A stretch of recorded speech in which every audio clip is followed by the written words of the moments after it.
you ever feel like it's time to take accountability for your own life instead of blaming other people for the shit that just keeps going wrong? Let's talk about it. Welcome back to Growing Isn't Pretty. I'm Lisa. I want to talk to you, sister to sister here, about taking accountability, about the importance of taking accountability, because I think we all know that, you know, well, I take accountability for my own life. Well, yeah, it's my life, I take accountability, but yeah, right, I'll take accountability, but sure, I'll take accountability, but whatever, I'll take accountability, but okay, how many of us know we should take accountability for things, but it's so much easier to blame other people. It's so much easier to blame the circumstance, the situation, that thing, your boss, your parents, your brother, your sister, your cousin, your cow, your chicken, your dog, your fish. It's so much easier to blame anything and everything else than it is to just sit down and say, do you know what? Here is the part that I played in this situation. How can I make it better? Because only you can make it better. So let's just talk about that for a second. Blaming everyone else is keeping you stuck. Let me tell you a story. When I was growing up, okay, I did so many naughty little bitchy things, as most kids do, to my brother, and I was always in this perpetual circle and cycle of being like, why does he keep picking on me? He's so mean to me, he's not being nice to me. And at some point I sat down with myself. I actually was quite young, which is really good, but I sat down and I was like, how do you treat him? And I was like, the way any sister would. And I was like, okay, answer the question, how do you treat him? And I was like, well, if he says something I don't like, I cry and I get him in trouble with my dad. Sorry. Such little shit. And I would do, again, this is a very typical childlike thing to do, but this is like the first example that comes to my mind. And I would do little things like I would antagonize him and I would poke at him and whatever else, and then I would cry so that he would get in trouble when I wouldn't. Bear in mind, he's the victim in the situation. Not always, but in some situations he definitely was. Like, I was 100% the villain. And I would be questioned, like, why is this keep happening? Why are we in this cycle of like just hating each other and blah blah blah? It's like, babe, what part are you playing in this? Let's take this into an adult situation for a second. You go into work and your colleague is making comments about you not doing your job properly, right? Like small little catty comments at you. Oh, yeah, well, if this was done, then this would be better. If this was done, then this would have happened. If this was done, then we would be XYZ in this position or whatever else, right? So someone keeps making small little comments about you, about, you know, you not doing your job right, rather than being like, that person's such a bitch, why does she keep making comments about it? Why don't you look at the fact that you're not doing your job? How about you pay attention to the fact that you're not actually doing your part? Because if you did that, I feel like you'd be shocked and surprised at how quickly that person's like, oh my god, I just want to say thank you so much for getting that report done to me, back to me on time. I just want to say thank you so much for your input in this group project. I just want to say thank you so much for, and you'll be like, why is she talking to me like that? Why is she being so kind? It's because you're now pulling your fucking weight. You're taking responsibility. I'm trying to stop swearing. It's so hard. I'm trying to stop swearing, or at least like swear less, and it's just difficult. Anyway, like, put yourself in a position where you're able to take a step back, put your emotions down, right? Take out your sword, unsheath that thing and put it down, and just say to yourself, I'm not in a dangerous position. I'm not in a life or death situation right now. What is my part in this? I don't know if you guys can hear the lawnmower outside, by the way. I'm really sorry if you can. But just say, like, what is my part in this situation? How am I contributing to the thing that I don't want to happen? And by the way, you can do this to the positives as well. How am I contributing to the things that I do want to happen? How can I 10x that experience? How can I contribute more to make sure that this experience is better for me? How can I contribute less so that this experience doesn't keep happening? What responsibility do I have in this particular moment in time? How am I adding to this, and how can I subtract from it as well? So taking accountability will enable you to no longer be stuck, right? Because I felt stuck. I felt like we were in a cycle of hating each other. When I'm talking about my brother and myself, I felt like now we're like besties, but at the time it just felt like, why are we always arguing? Why are we always fighting? Why does he not want me to be around him? Why does he not want to spend time with me? Why does he hate me so much? Because you're being a bitch. Like, sometimes you're just a bitch to him. Why would anyone want to be around that person? Think about that for a second. So like, take accountability for the fact that sometimes you're not the nicest person. Sometimes you're not pulling your weight at work. Sometimes you're not pulling your weight at home. Sometimes you're not contributing to the friendship. Sometimes you're the problem. Sometimes you are the problem. And the fact that people don't want to acknowledge that is why they are stuck in this cycle of just shit. Why you are stuck in this cycle of, I don't want to be here. I'm unhappy here. This is not what I want. I'm in this marriage that doesn't bring me any joy. I'm in this relationship that doesn't make me happy. I'm in this friendship that doesn't keep me sane. I'm in this job that causes me stress and depression.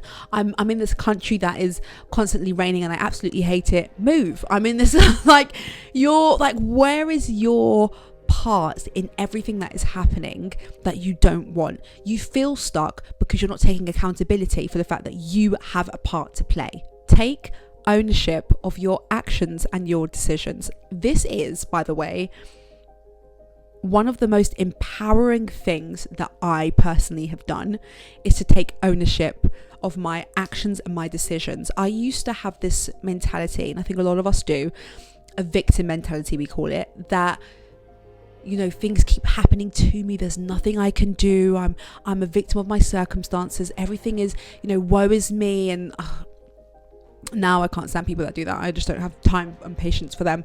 But like, we get it, right? It's difficult when you're in that situation and it feels like you're in this bubble of this you, right? You're in a you bubble and everything keeps happening to you. Nothing is happening for you. And, you're the center of your world. So it would naturally mean that everything is happening against you and there's nothing that you can do about it. And the second you take responsibility, take ownership, claim back the power of your actions and your decisions, baby, your life will change in the better, for the better, literally get better. Let me tell you why. Because there is something incredibly empowering. Scary in the beginning, I won't lie to you guys. Definitely, I've said this a couple of times in a few videos before actually. It can be scary acknowledging that you are responsible for your own life. It can definitely be scary acknowledging that you are responsible for your own world, right? Because we all know this as an adult, right? Like, we know it, but how many of us actually understand it? Like, forget knowing something. How many of you actually deeped that you are responsible for your life, your existence, that things will always happen? There will always be that accident, that situation, that thing that happens that is externally out of your control. But how many of us take ownership, take responsibility and take pride in the fact that we get to navigate how we deal with things going forward? And that once I got past that initial fear, once I got past that, the excitement that started to bubble up, I was like, wait, I'm in charge. So if I want to move country, I can. If I want to leave that friendship, I can. If I want to exit this relationship, I can. If I want to move to fucking Guatemala, I can. If I want to buy a house, I can. I can get a car. I can do all of these things. If I can make more money, I can make less. I can give away. I can help people. I can support people. I get to do that when I take ownership of my existence. That, you guys, if that doesn't empower you and get a fire under your butt to start changing things for the better, I don't know what will. Like, I genuinely don't know what will. You are responsible for your actions. You get to that's change. We can even change the word responsible if it scares the shit out of you. We can change it to you are, let me think for a second, in charge, because people like to be in charge. You are in charge of your actions, right? You are in charge of your life decisions. You are in charge of how you respond to things, right? So if you're overweight and you're like, I just want to get fit, you are in charge of getting up and going to the gym. You are in charge of cleaning out your cupboard and getting rid of all the junk food and bringing in nutritiously valuable food into your home. You are in charge of taking out the bad friends and putting in the new ones, the good ones, the positive ones, the godly ones, the ones that respect you and love you. You You are in charge of everything that you want to happen in your life, right? There's always going to be things that are external. That's never going to change. That is how God has placed things in your life to test you, to push you to become better, bigger, bolder, to get you out of your comfort zone, to refine you, to enrich you. Those are the things that God does to make sure that you don't become stagnant, right? And to prove that you can look to him when things start to go bad, when things start to go wrong. You're not looking and leaning on just your friends. You're looking at him saying, help me here. I give it to you. I give you my finances. I give you my health. So it is bigger than just you. When people are like, oh, my life, me, it's not you. It's us, it's we are all one, we are all connected. It's bigger than just you, but you are responsible for how you respond, how you show up, all the things that you want in this world. I'm talking to myself as much as I'm talking to you guys right now because I'm feeling this. You are responsible, we are responsible, I am responsible. If I want to build my business to hit 1 million in the next 2 to 3 years, I get to do that. I am responsible for doing that. If I want to grow this channel, I am responsible for doing that. If I want to show up and be an amazing friend, I get to do that. If I want to be the best daughter in the world, I get to do that. Those are my choices. That is my choice. And it is so empowering and so, what's what I'm looking for? Like it should fill you with joy and peace that you are in charge of your life. And if you are someone who has had choices taken from you before, if you have ever been in an experience where, whether it's abuse, whether it is it could be sexual, it could be emotional, it could be physical, whatever. If you've ever been in a situation where it's at work, where your boss tells you you don't have a choice. I've had a boss before tell me, well, you don't have a choice. Tough, you don't have a choice, right? If you've ever been in a situation before where someone has stripped you of your choice, being able to verbally and emotionally and mentally claim that back for yourself is fucking powerful. It is powerful. That's all I can say for that. Like, it is powerful.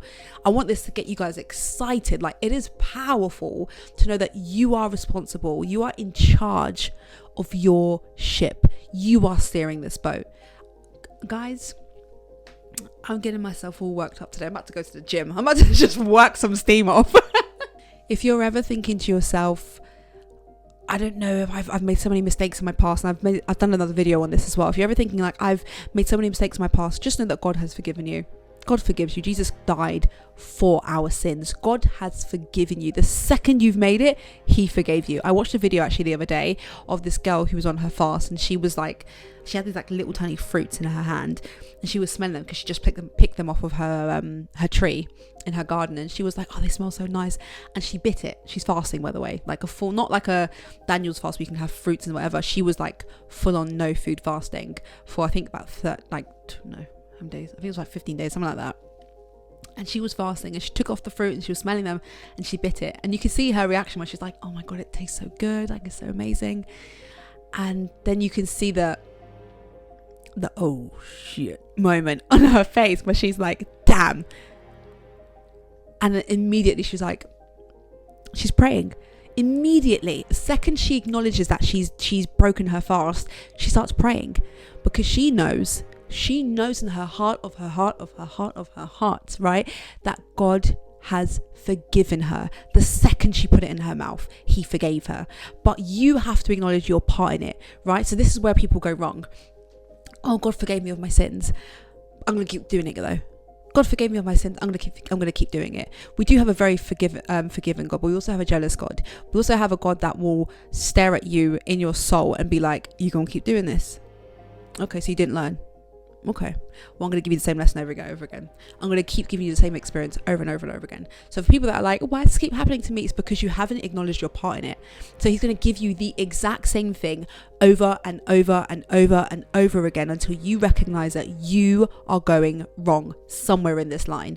You are doing something that is not pleasing, right? So she acknowledged the fact that the second she put it in her mouth, he was like, I forgive you. But the second part to that was her going, oh, I'm so sorry. I'm so sorry. I know that I messed up. This is where I went wrong. I won't do it again. Please forgive me, Father. Right? And he's like, I've already forgiven you. But if you keep doing the same shit over and over and over and over and over again, don't keep looking for forgiveness, because you haven't learned. You haven't learned anything. So learn from your mistakes, acknowledge your part, learn from your mistakes, grow from them, refine who you are as a being. God will forgive you all the time. But if you keep messing up, he will give you the same lesson over and over and over again. It's not to spite you. It's not because he's a horrible God and he wants to get back at you. It's because he wants you to learn from this experience, and you're going to learn when you take responsibility and you grow from it. Speaking of growth happens when you accept the hard truths about yourself. I think I've brought this up in another video actually. My brother, my sister-in-law and I, we are currently in like a little accountability group. We call it success group. And we meet every week. And one of the things that we all acknowledged and we all agreed actually was that we are giving each other criticism. We are giving each other feedback because we want each other to grow. And if you are walking around this world and things keep happening and you're like, why does it keep happening to me? Oh, me, damsel in distress, blah, blah, blah, blah. You're not going to grow because you're not acknowledging your part in it, right? I used to have someone on my team. We used to be a concierge manager, front of house manager. And I had someone on my team who was the biggest victim I've ever met in my entire existence. And the whole team was like, please, let her go. Please. And I was like, no, we can fix her. But one thing that she kept doing was anytime I gave her feedback, like, listen, I've had some complaints from some people in the team that, they would really appreciate if you were a bit more considerate when you did X, Y, Z, rather than being like, okay, the people around me have given me feedback. I'm going to take this on, I'm going to learn from it, and I'm going to grow and become a better version of myself. And I'm going to think about this, I'm going to reflect, I'm going to come back better and bolder. I'm going to show them that I can do that. I can be a team player. Rather than doing that, right, that would be growth. It was like, so everyone hates me. And you all talk about me behind my back. Does everyone hate me? Like, it was immediate, like, me, right? Like, it was immediately she went into victim mode. Like, why me? Why is this happening to me? As opposed to being like, do you know what? I do show up late quite often to my shifts. You're absolutely right. Do you know what? I do leave earlier than I'm intended to leave. Do you know what? You're absolutely right. I do sometimes leave the front desk with one person when it's like peak hours and I'm leaving that one person to my teammate to deal with 30 people by themselves. Rather than being like, do you know what? I'm going to take ownership of this. I do that and you are right and I am sorry and I'm going to prove to them that I can be a team player. Rather than doing that, which then would have been like, okay, this person's growing. In a year's time, she'll be a supervisor. In a year's time, she'll be a manager. In a year's time, she'll do this. Like, rather than doing that, it was like, well, why does everyone hate me? Why is everyone talking about me? Why is everyone picking on me? You can't grow if you are stuck in this perpetual cycle of woe is me. No one cares about you enough to give into and feed to this woe is me over and over and over and over again. Everyone's got their own shit going on. No one's going to care enough to feed into this. And even like your parents, at some point, they're going to get tired of you being a woe is me person. No one cares for the woe is me person, but we do care and we do love and respect and appreciate, and we feed into the person who says, you know what, I did mess up. I did do something wrong. You're right. How can I change? How can I be better? How can I grow?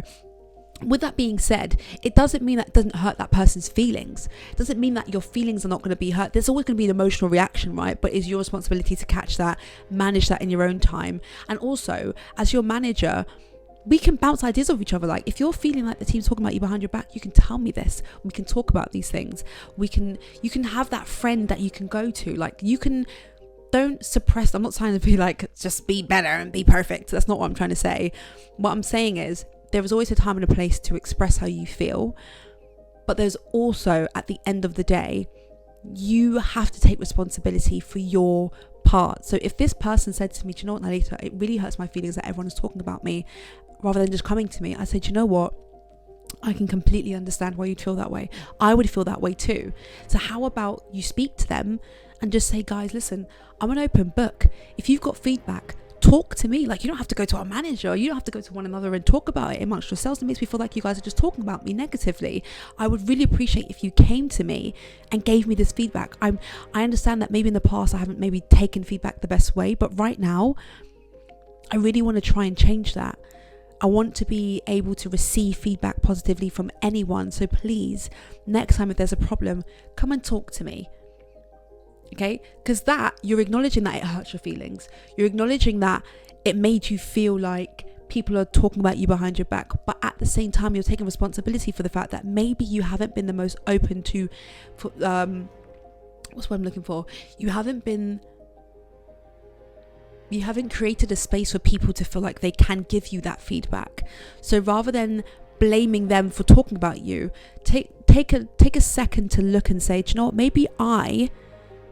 maybe I'm not the kind of person that people feel like they can approach me with feedback. That is not dismissing how you feel. It's acknowledging how you feel, but at the same time acknowledging that you have a part in it too. And it's a beautiful blend of the both experiences, right? Of acknowledging and honoring how you feel, but also taking responsibility and growing collectively. And that is what we're looking for when we look at, in management. We're looking for someone who's going to be the next manager or whatever else, right?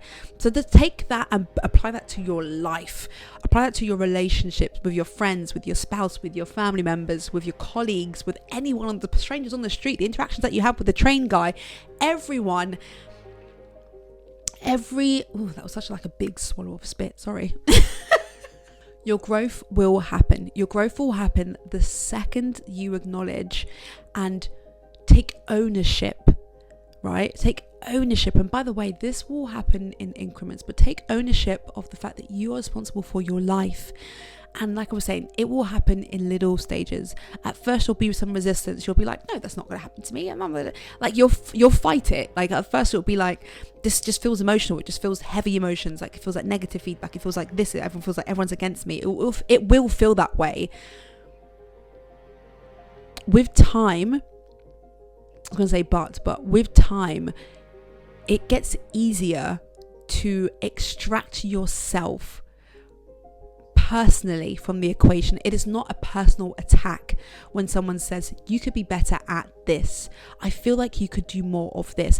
It's not them saying you're shit at your job, you're a bad parent, you're a bad friend, you're a bad sister. No one's saying that to you. What they're saying is, this is how I want to interact with you, this is how I feel like we can improve, this is how you can improve. Take that and run with it. Like, it's an honor if someone says to me, do you know what, it hurt my feelings when you did this. Because one, that means that I've created a space where that person feels like they can talk to me, and I'll take that feedback on. And if someone says to me, do you know what, I feel like you could do better at this in your job, I'll be like, cool, can you give me an example of what that looks like? And I will try my best to do it, and then I will model that. Like, I will do it. You know what I mean? So it's like, not everything is personal. Not everything is about you. If it's such a long video, but not everything is about you personally. Sometimes it's just your job. Sometimes it's just the experience. But the second you take ownership, everything for yourself, everything in your life will just change. It just changes, you guys, for the better. And I'm telling you from personal experience, as someone who used to be a heavy victim, especially with my depression and my anxiety, it felt like everything was a personal attack. It felt like everyone hated me. It felt like everything bad was going to happen, and I was paranoid as hell and all that kind of negative stuff. The second you say, do you know what, I don't want to feel this way anymore. I don't want to always be depressed. I don't want to always be sad. I don't want to always be anxious. I don't want to always feel this way about people and have negative experiences with people. I don't want to always live this way. Once I said to myself, do you know what? I want better. I want more. I want the world. The second I said that to myself, everything changes. It's like the doors just open. Like doors just opened for you. And God, the universe, existence starts to just align with the person that you want to be, because it's acknowledged that you have acknowledged that you are in charge. I love you, and I'll see you in the next video. Besitos.